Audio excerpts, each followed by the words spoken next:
Bonjour à toutes et à tous, bienvenue pour la première conférence macroéconomique de Gay-Lussac Gestion.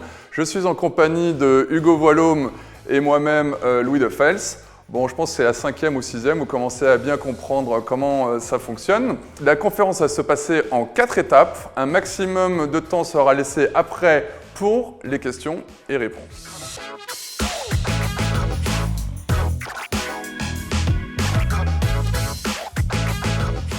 La croissance du marché fait que d'être révisée à la hausse. Rappelez-vous, lors de la dernière conférence macroéconomique, on pensait que le marché américain allait faire 2% de croissance cette année en 2024. Finalement, le marché a été révisé à la hausse, on attend même maintenant 3%. C'est plutôt le marché qui était très en dessous de nous, qui était entre 0 et 1%, qui est remonté lui à 2. On continue de penser que le marché mondial va être drivé par les États-Unis, notamment par le consommateur américain et aussi les dépenses d'État américaines. Comme vous avez pu constater, la semaine dernière, il y a eu des chiffres un peu plus mitigés, mais cela ne va absolument pas remettre la dynamique extrêmement forte aux États-Unis. C'est vrai qu'on a eu des PMI manufacturiers qui sont sortis un peu sous les attentes à 47,8 alors qu'on était à 49,1 au mois de janvier. Et également une statistique sur la confiance du consommateur, vous savez, le fameux Université de Michigan qui est ressorti à 76,9 alors qu'on était à 79,6. Auparavant. Vous avez pu voir l'impact sur les taux d'intérêt américains. On est passé tout de suite de 4,3 à 4,2. Donc voilà, donc nous on reste très confiants sur la croissance américaine pour l'année en cours. Concernant l'Europe, c'est un petit peu plus mitigé. Malheureusement, on est toujours un peu les dernières élèves en Europe et notamment l'Allemagne qui continue de souffrir. Vous avez vu que les PMI manufacturiers allemands sont sortis au plus bas depuis 1991. Donc c'est vraiment pas génial. C'est vrai que la productivité aussi en Europe est un peu moins bonne qu'aux États-Unis. Néanmoins, quand on regarde les PMI des services, on a l'impression qu'on a touché un point bas et on est en train de remonter tout doucement, ce qui est plutôt assez positif pour la suite. Enfin, pour le reste du monde, pour la première fois, on a vu que les PMI manufacturiers mondiaux sont remontés pour la première fois depuis 18 mois. Donc c'est plutôt un bon signe. Donc même c'est vrai que si la Chine et l'Allemagne c'est un peu compliqué, on sent que pour la première fois depuis 18 mois, ça y est, cette récession quand il y avait dans la partie manufacturier, on l'espère, est plutôt derrière nous. En effet, comme vous pouvez voir sur le slide à l'écran, il n'y a jamais eu autant d'écart entre, vous savez, les indicateurs de sentiment, ce qu'on appelle le ZOO, entre ce qui se passe en ce moment, qui est vraiment au plus bas du plus bas, et les indicateurs futurs qui, eux, sont en train de repartir fortement à la hausse, ce qui est plutôt assez positif. Et en effet, on le voit aussi dans les indicateurs macroéconomiques de bonnes surprises de Citigroup. On voit que ces derniers sont en train de repartir nettement depuis quelques mois. Donc en effet, rappelez-vous, ce qui nous est très cher chez Gay-Lussac Gestion, c'est que nous, on dit toujours qu'il faut acheter en effet les valeurs qui sont peut-être un peu plus cycliques quand les PMI sont en bas et quand ils sont en train de réaccélérer. C'est ce que vous pouvez voir que notre fameux ratio cyclique sur défensive est quasiment revenu à son plus haut.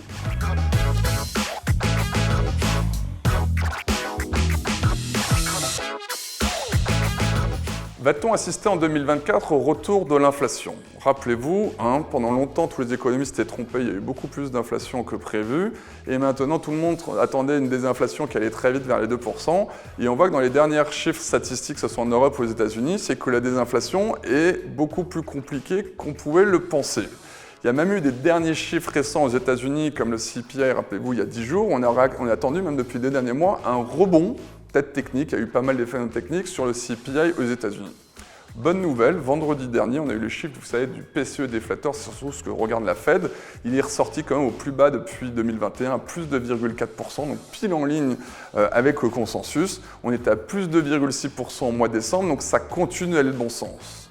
Donc en tout cas, ce qui est important, c'est que ce soir, donc mercredi, la Fed, donc le Jérôme Powell, va s'exprimer devant le Congrès et il va nous redonner beaucoup plus d'informations. Et ce qui va être important, c'est que depuis le début de l'année, il continue de recadrer le marché, à savoir quand est-ce qu'on va avoir la première baisse de taux. Donc c'est vrai qu'aujourd'hui, on attend peut-être la première baisse de taux pour juin.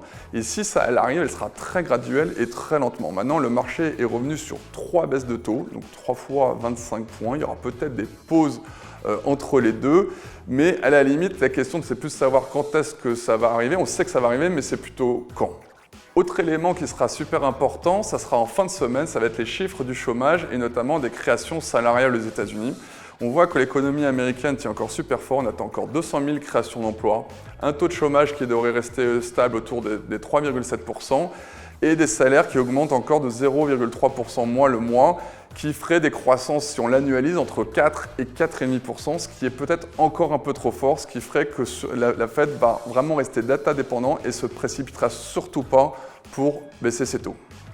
En Europe, c'est un peu la même chose. De toute façon, Christine Lagarde est quasiment dans un corner. Elle ne pourra jamais baisser ses taux avant la Fed. En tout cas, la seule bonne nouvelle, c'est ce qu'elle nous a dit, c'est que la croissance des salaires, elle, a ralenti sur le quatrième trimestre. Elle est passée quasiment de 4,7% au troisième trimestre à 4,5% sur le quatrième trimestre de 2023. La BCE va devoir regarder cette statistique très importante pour le premier trimestre de l'année en cours, mais de toute façon, elle n'aura pas cette stat avant juin, donc c'est pour ça qu'elle a clairement dit qu'il n'y aurait aucune discussion quant à une éventuelle baisse de taux avant le mois de juin. Donc c'est parce qu'elle en discute au mois de juin qu'elle va arriver, et donc nous on pense que ce sera plutôt pour septembre, et de toute façon elle ne fera rien du tout avant la Fed. Si on regarde les chiffres également de la désinflation en Europe, ils ont sorti, donc c'est vrai que ça continue, mais à un rythme beaucoup plus lent que prévu. Vous avez vu le CPI, si on regarde, il est sorti à 2,6% en février, alors que le consensus était à 2,5%. Et si on regarde le corps, donc c'est ajusté donc de l'énergie, il est ressorti à 3,1% en février, alors qu'on attendait 2,9%. Donc clairement, la BCE va prendre vraiment aucun risque, elle va vraiment prendre son temps. Voilà, la bonne nouvelle, c'est que pendant très longtemps, vous vous rappelez, le marché, dès qu'il y avait une mauvaise nouvelle sur l'inflation, etc., le marché montait parce qu'on se disait les banquiers centraux vont intervenir. Et là, nous, on pense de plus en plus qu'on va rentrer dans un marché good news et good news, et on va être beaucoup plus concentré sur le résultat d'entreprise et beaucoup moins un marché drivé par les banques centrales.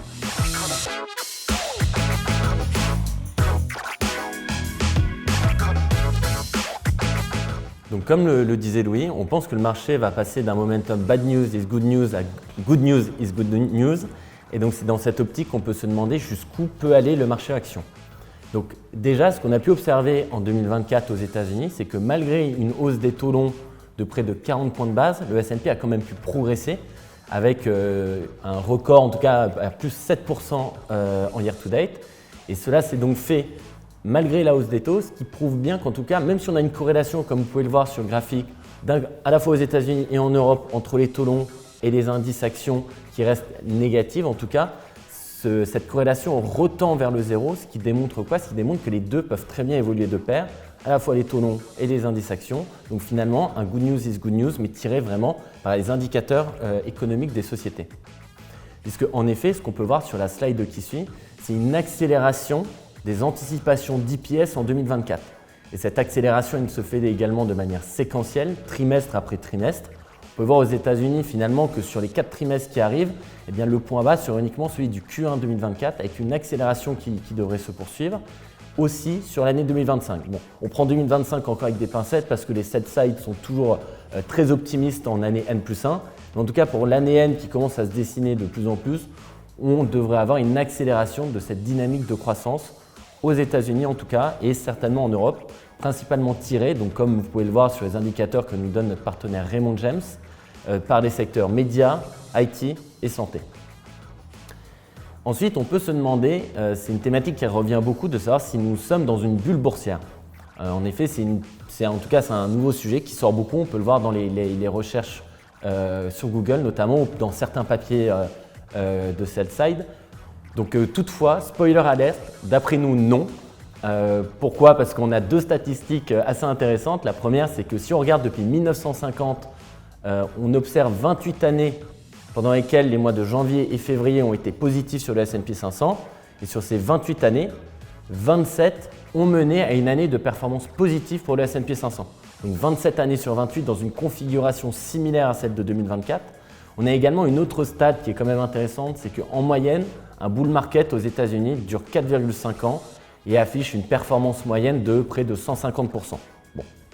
Aujourd'hui, en tout cas, le bull market en cours dure depuis 1,5 ans, donc à peu près un tiers de cette période, et a réalisé une performance de 48% aux États-Unis, donc également à peu près un tiers de la performance cumulée sur la période.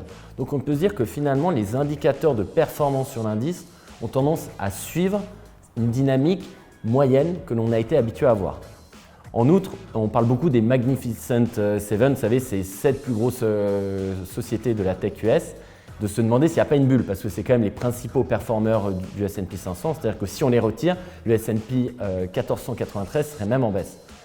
Mais quand on regarde un petit peu plus en détail, quand on regarde finalement les ratios de valorisation par rapport aux fondamentaux de ces sociétés, on se rend compte que ce n'est pas des sociétés qui sont survalorisées. Certes, ces sociétés ont très bien performé, peut-être que le réservoir de performance future est moins important.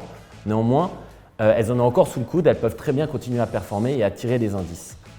Toutefois, ça c'est un ratio qui nous est cher, celui de l'equity risk premium chez Gay-Lussac Gestion, nous permet en tout cas de relativiser le potentiel de hausse du marché. C'est très important. Pourquoi? Parce qu'il s'agit toujours de comparer l'attraction de la classe d'actifs des actions par rapport au taux.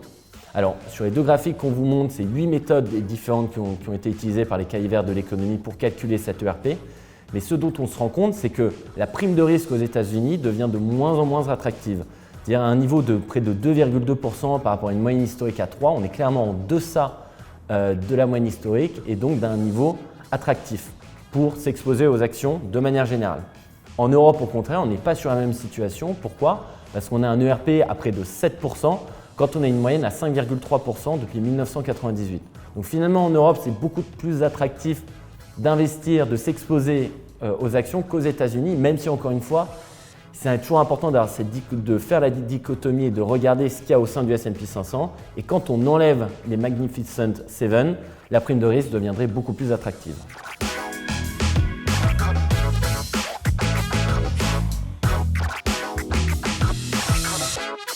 Quand on disait qu'il fallait regarder plus en profondeur au sein des indices les sous-classes d'actifs qui pouvaient être amenées à performer le plus, forcément, et en tant que maison small, nous allons parler des small caps. C'est que comme Louis le mentionnait très justement, et c'est un thème que j'ai repris, le good news is good news, qui met en avant les fondamentaux des sociétés et la croissance des EPS, eh bien, quand on regarde ce graphique qui a été réalisé par Raymond James, on voit bien que le point bas des EPS sur les small caps aux États-Unis a été atteint au Q4 2023. Et qu'au contraire, le point haut, d'après les analystes en tout cas, mais sur les Magnificent Seven, a été atteint lui aussi au Q4 2023. Dès lors, tout investisseur rationnel pourrait se dire qu'il voudrait se réexposer à une thématique de croissance des EPS sur l'année 2024 et donc remettre des small caps au sein du portefeuille. Puisque en effet, ces small caps restent toutes encore attractives et également, vous pouvez le voir sur le graphique suivant, surtout sur les métriques de valorisation. Ça, c'est un graphique qu'on vous montre à chaque fois. Malheureusement, c'est qu'on affiche toujours une décote des small en Europe par rapport au large. C'est-à-dire que quand on regarde le PE, alors qu'il n'est pas forcément toujours le meilleur indicateur, mais en tout cas qui permet d'agréger beaucoup de données, on se rend compte qu'on a un PE sur l'indice MSCI et MUU sur les small en Europe de 10,8 quand justement il affiche une décote de près de 20% par rapport à celui des large caps. Donc, je veux dire, on se dit qu'il y a un attrait parce qu'on a à la fois une croissance des EPS qui va être bien supérieure sur les small caps et en plus de ça, un ratio de valorisation qui est plus attractif. Donc l'un dans l'autre, on se rend compte qu'il y a un fort potentiel sur les small, mais ce fort potentiel, malheureusement, ne va se concrétiser que lorsque les flux arriveront.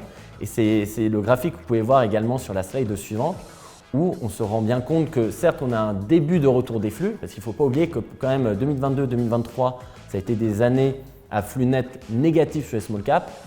Fin 2023, début 2024, on observe un retour des flux positifs post-rachat. Donc justement, on pense que c'est en tout cas un début de recollecte sur les small caps qui devrait tirer la performance de cette classe d'actifs. Donc on est tout à fait confiant, nous en tout cas, dans le retour à la fois des small caps et du potentiel du marché de manière générale, même s'il faut vraiment faire le tri d'un point de vue bottom-up, c'est essentiel.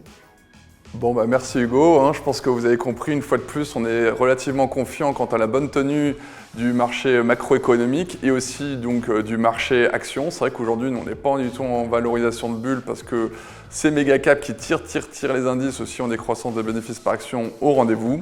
Mais comme le disait très justement Hugo sur le graphique de Raymond James, peut-être le pic de la croissance a été atteint et peut-être que le point bas des BPA sur les small caps est maintenant derrière nous. On va espérer cette réaccélération de la croissance pour 2024 et aussi pour 2025 avec, espérons, le retour de flux. Donc voilà, on reste très confiant sur la classe d'actifs. Je sais qu'on vous l'a dit plusieurs fois, mais bon, je pense qu'on aura bien raison une fois, un jour. Mais en tout cas, on sera ravis tout de suite de répondre à vos questions-réponses. Merci beaucoup. Merci.